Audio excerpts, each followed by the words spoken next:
One of the greatest affordances of the internet is that it creates a whole new social space. There was a time when people could behave one way in public and another way in private, and this was just a fact of life. What the internet has done is it has created a new space. Who you are online is not who you are with your family and friends. It's not who you are at work. It is a whole different thing where you can be anything you want to be. For example, you can be a fat, junky Puerto Rican confined to a wheelchair in real life and present yourself online as a badass Native American wrestler. And with a little bit of imagination, you can pretend to do whatever it is you want to do.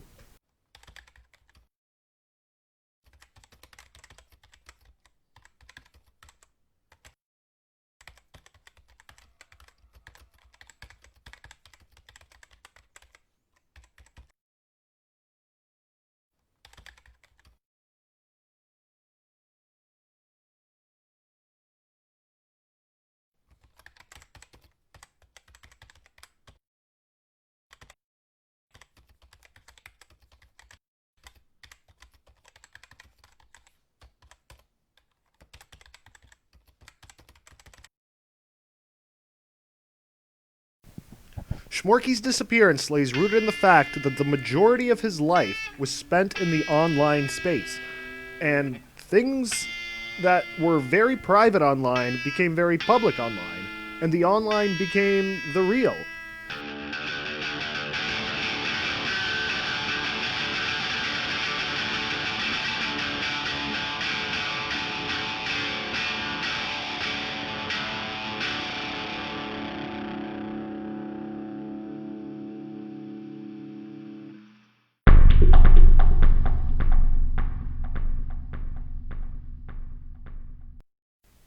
In the spring of 2007, a girl in her early teens interested in changing her sex joined DeviantArt, Furfinity, and other art-sharing websites using the pseudonym Peaches the Puppy.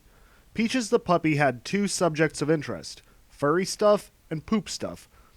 While her art style started out as fairly generic for the furry community, she quickly invented a unique and somewhat disturbing style, using photorealistic textures and backgrounds to create somewhat photorealistic animals and monsters. Peaches experimented with flash animation and remixed songs as well, which were of unusually high production value for a girl claiming to be in junior high. She managed to gather a modest but loyal following. However, shortly after posting a picture of a sheep, Peaches disappeared, ceased all public internet activity, and in what would become a recurring theme, disappeared. Just 9 days later, a new account opened up on Furfinity, bearing a striking resemblance to Peaches the Puppy's work, most notably a photorealistic sheep. Their Twitter reveals that they were also interested in gender bending, interested in some aspects of the furry fandom, and also loved poop and piss stuff. Users quickly caught on to the fact that Sandy Pants was, in fact, Peaches the Puppy. When confronted with this, Sandy talked to Peaches and got them to tell everyone that they were wrong, which convinced absolutely nobody. It stayed an open secret, and the community didn't really mention it much. The reason for this, however, remains unknown. Sandy Pants stayed active across multiple social media platforms, including YouTube, where she would post surreal short animations and Let's Plays of the 2005 role-playing game Facade. Jesus. Grown up? You're not grown up? Jesus. Wait, Are you like an adult Steph, Bobby? Trip, there's more. Or baby? More? Yeah, but that's what Trip, you're like. I let She's pooping you diapers. stop me from being an artist. Diapers. You let I was afraid, Trip, Stay with okay? me. She remained active until 2013, around the time that gaming garbage was getting started, and then, without warning or much of an explanation, disappeared. Fast forward to the Christmas season of 2016 going into 2017. Accusations are flying. Kiwi Farms is flooded with leaks about Shmorky K.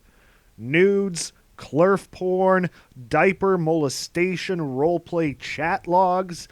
And don't worry, I will come back to these and how things got here in the next chapter.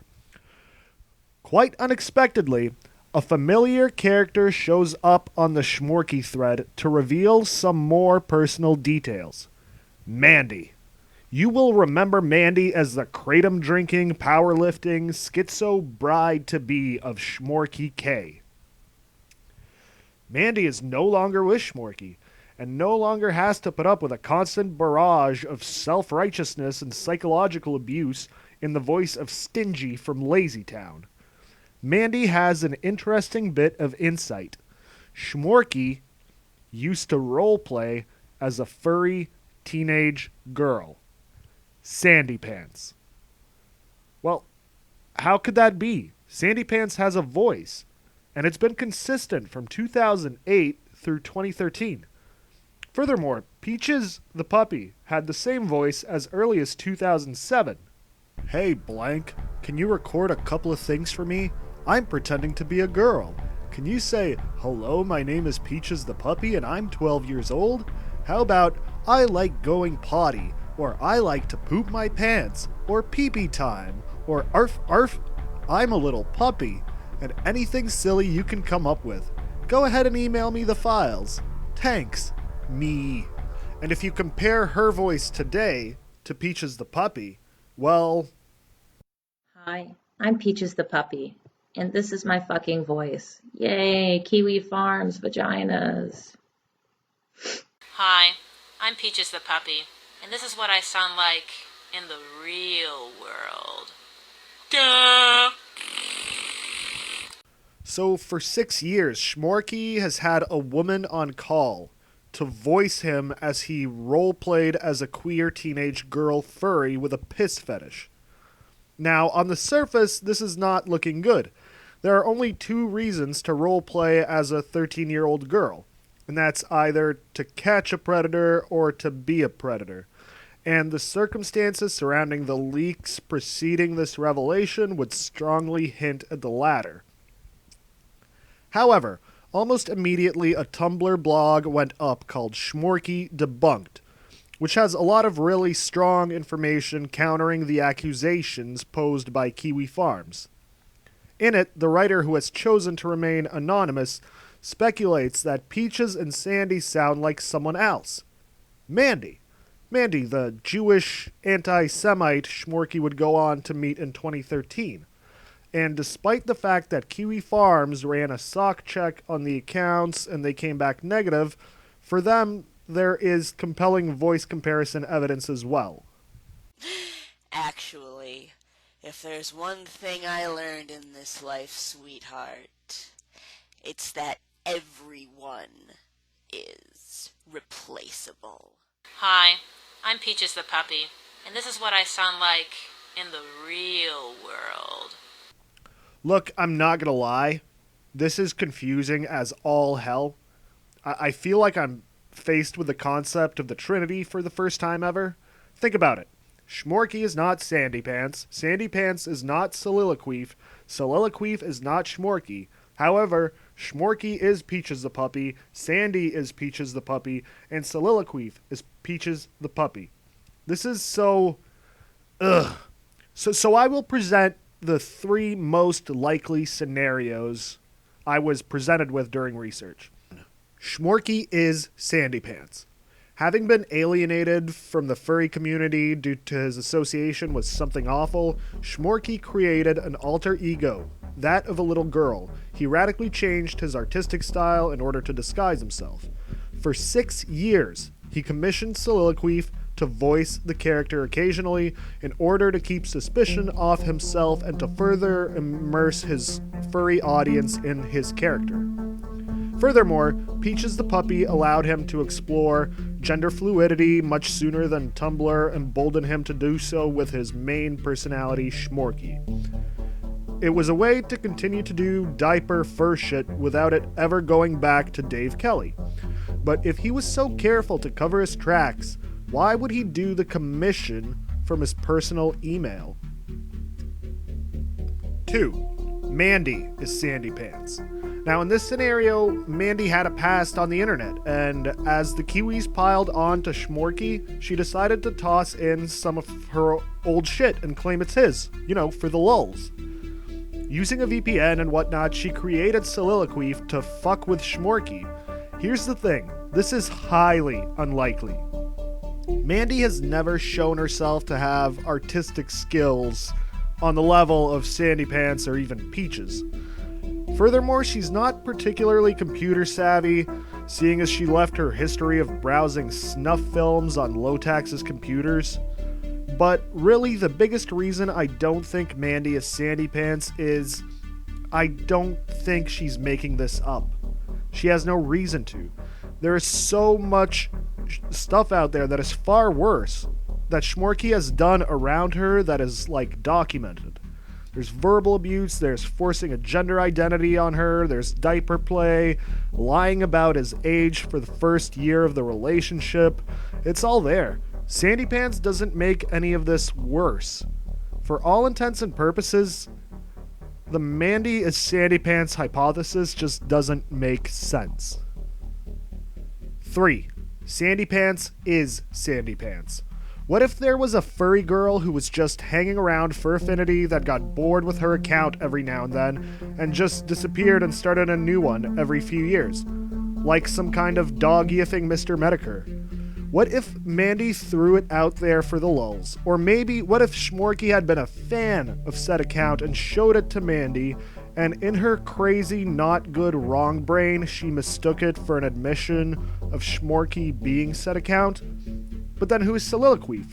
Well, there's no shortage of people who would be willing to fill the role for the lulz. But just think of what a giant gamble that would be. So many things would have to fall into place for that to work. Not the least of which, with the account back in the spotlight and the attention on her work, Sandy Pants coming out and saying, actually no, that's all me. And when it's all laid out like that, Occam's razor strongly points at number 1. That's right. A man rapidly hurtling towards middle age paid a woman for 6 years to voice an animal so he could pretend to be a teen girl to fulfill his pee-pee fetish is the simplest solution in this scenario. Jesus fucking Christ, Shmorky. And for the most part, the hive mind that is the internet seems to agree. And most importantly, the man who has been closer to Shmorky than virtually anyone else for over a decade, his former boss and friend, Lotax, had this to say. Just wanted to say with 100% certainty that Shmorky is Sandy Pants.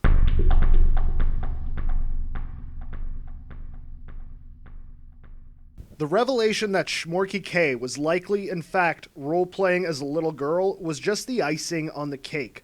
A little extra bonus to amuse and titillate the folks over at Kiwi Farms. What was really the most damning and destructive piece of leaked information would be an earlier, December 2016 post by somebody going under the handle Carefully, which reads as follows. I'm the friend who was with Shmorky at 16. We were friends first, and it didn't get weird until I was of age. However, he RP'd 3 ways with an imaginary 7-year-old named Darla, which just looked like his Klerf OC, but wearing a dress and a flower. He tried to make me RP changing his diaper and eating his poop. Eating his poop. He cheated on his fiancée with me. And I noticed that he did a similar piece of art for both of us, where me and her were drawn as adults disciplining the child Shmorky. I had thousands of his degenerate RP chat logs, but they're long gone. I wanted his approval so bad I never told him to stop. His favorite RP was bath time, where one of us was a child and one of us was an adult bathing the child, and he would have the adult molest the child. After the adult changed the diaper and ate the baby's poop, of course. If he wanted to be a child, it was largely so he could look at children sexually guilt-free, as well as just general man-childishness taken to an autistic extreme. I ditched Shmorky after I realized he had a fiancé, and was using me to secretly fulfill his pedo fantasies. Also, he didn't care at all when I attempted suicide after my family found out I was dating a 34-year-old pedophile. Of course, if this accusation were true, there would certainly be chat logs to prove it. Luckily for Shmorky, there was no such logs. I'm totally fucking lying. There are 91 pages of Skype conversation where the yarn-wigged Klerf fucker RPs with this girl.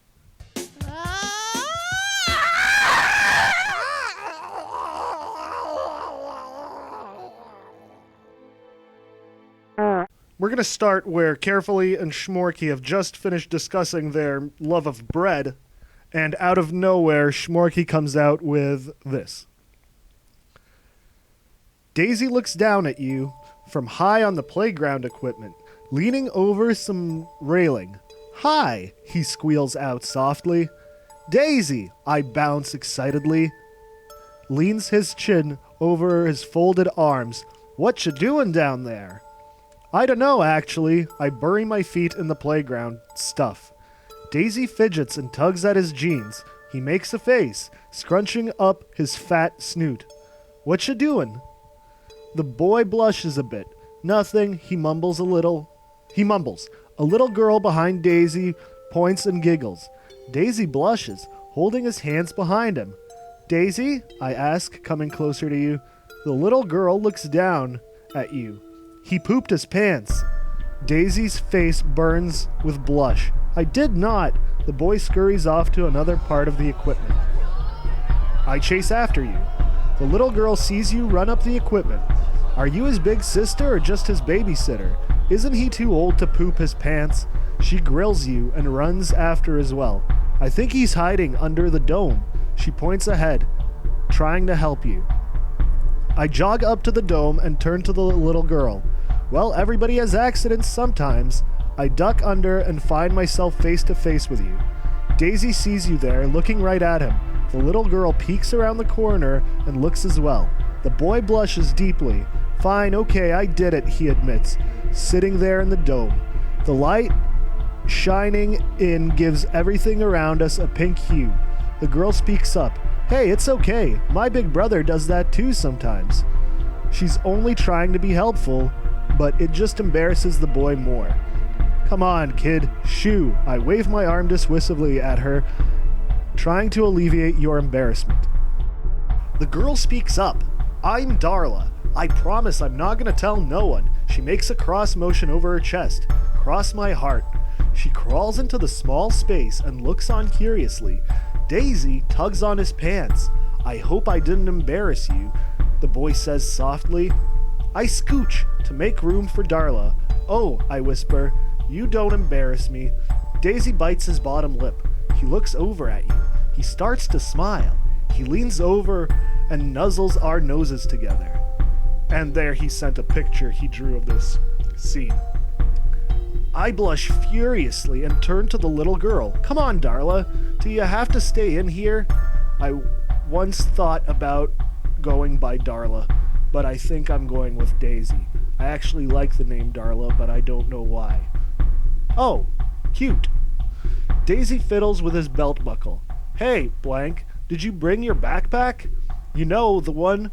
He trails off, he scoots back and tucks his legs up to his chest. I am suddenly aware of my backpack, which I have been packing conscientiously for you as of late. I take it off and put it down between us. Yeah, don't worry. Daisy holds back a smile.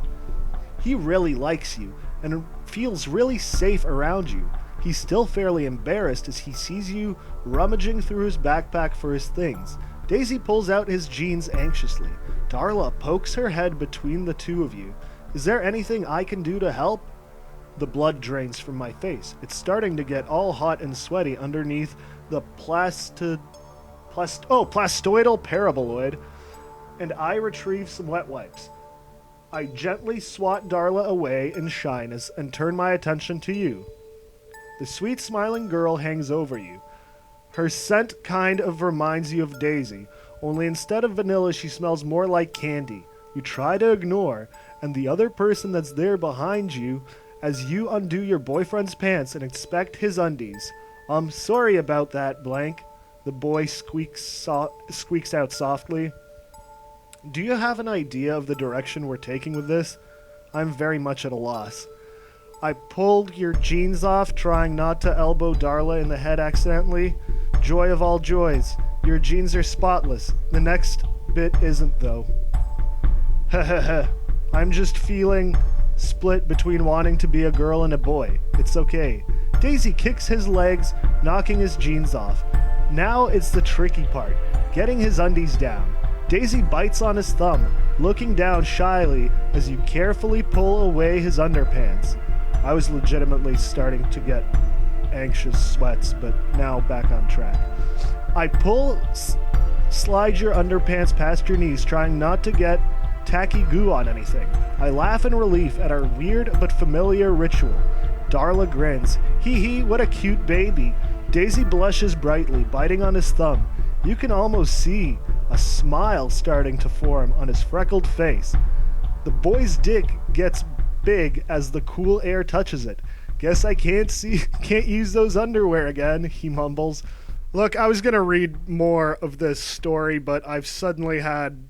I'm calling in on-the-spot executive decision to just kind of spoil it for you, because it's too long.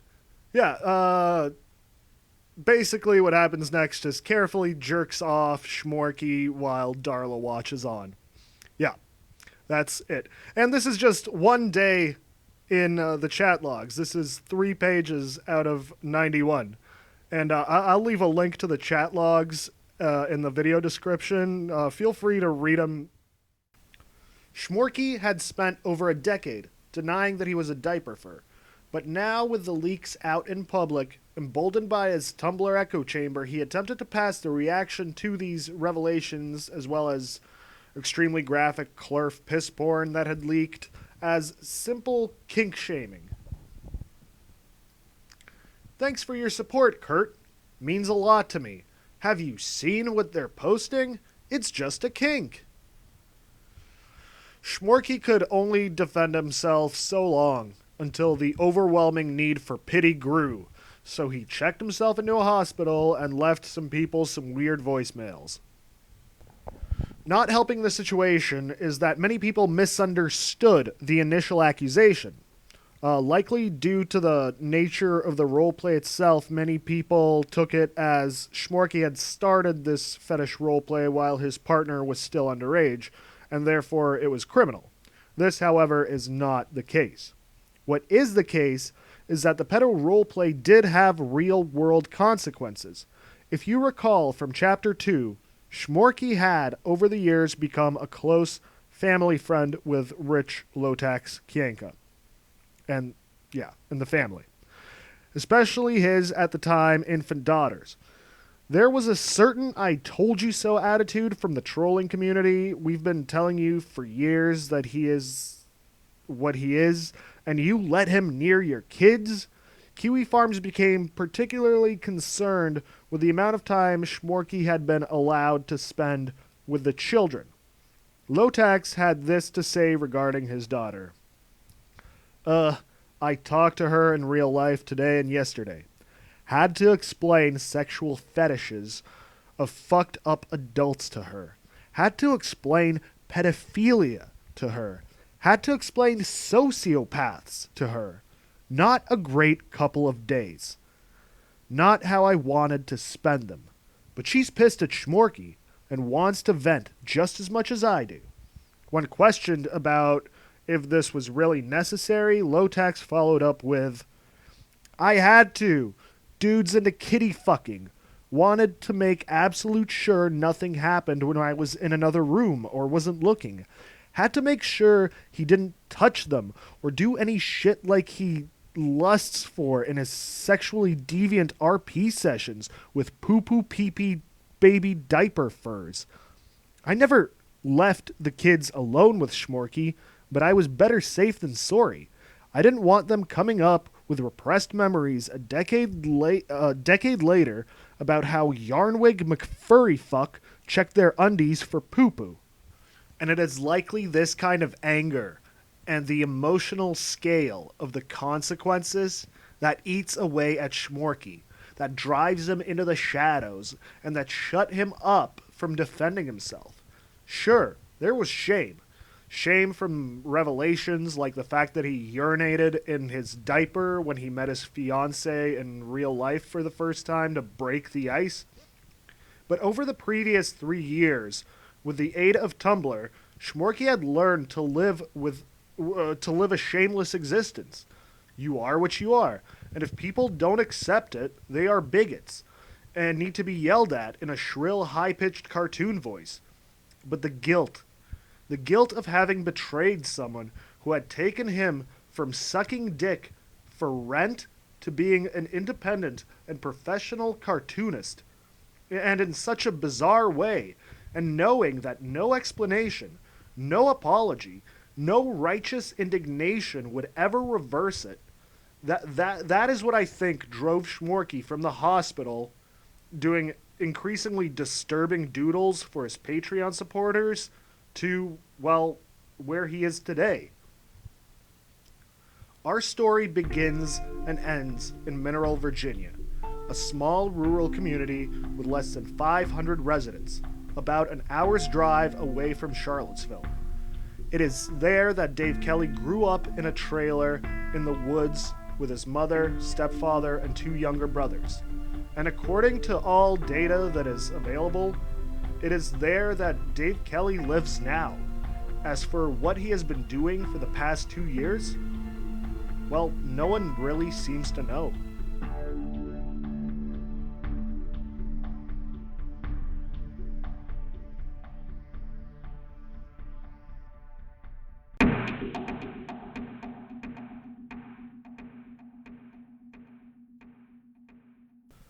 So I wanted to kind of go over what we know for sure that Dave Kelly has done and talk about whether or not hiding out in the woods of Virginia is really the best way to address, or rather not address, the situation. Has Shmorky done anything illegal?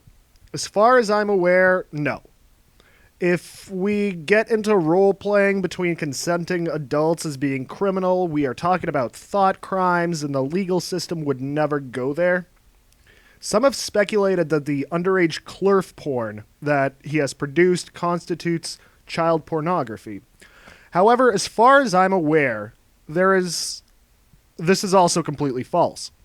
I'm pretty sure cartoon pornography in the United States only ever constitutes child pornography if it depicts a real-world child, like one with a social security number, and if it does so in a sexual manner. But what about morally? Are people just kink-shaming? Is Shmorky expressing a fetish no different than when Quentin Tarantino spends an ungodly amount of time focusing the camera on Uma Thurman's horrible, gnarly, gargantuan feet? Well, also no. If we look at the 2 women in the Carefully and Mandy love triangle, you will notice that the women have a few things in common. Both are artistic types, looking for a leg up in the world. Both show great admiration for Shmorky and his work. But what's really most striking is that both suffer from schizophrenia, comorbid with a personality disorder, and both come from an abusive background. Shmorky didn't find willing participants for his fetish roleplay as much as he found vulnerable women and imposed his fantasy on them. This can be seen in Mandy's transformation over the course of their relationship, and how Shmorky coerced her into cutting her hair and gaining muscle mass in order to make her queer, a gender and sexual orientation she has never identified as. But cartooning has a long and proud history of degeneracy. Robert Crumb, creator of Fritz the Cat, was so fucked up that despite great reviews, Terry Zwigoff couldn't get the Academy Award nomination committee to watch more than the first 20 minutes of the documentary he made about Crumb's daily life. John Kay of Ren and Stimpy groomed a 14-year-old girl and had sex with her at 16. This doesn't excuse Shmorky's actions, but it's something to consider for context. Finally, there's the question of, is there any coming back from this? Yes. As mentioned in the first installment, Shmorky continues to get over $100 a month from Patreon, despite not having produced any work or even posting an update in over 2 years. Shmorky's work first struck a nerve with the emerging troll subculture in the 2000s, which is not known as a particularly generous group, but through his professional victimhood, let's call it, he was able to get a new audience with the ultra-progressive, intersectionalist, Zer Tumblr crowd. And they don't give a shit about shit. Shmorky could come back tomorrow and have an audience more or less just as big as it was when he left, without having to make a statement, without making an apology, without doing dick. And if he's smart, that's what he has been doing over the last 2 years. Making a product he can sell to the crowd that's still willing to buy it. And there's just one more thing to keep in mind when discussing Shmorky K. And that's, when he was great, he was great.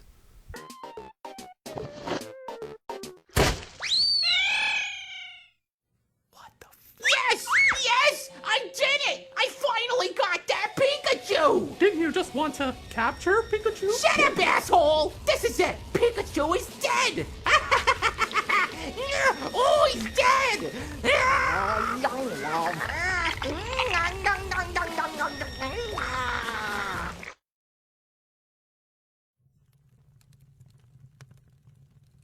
There's nothing to live for now.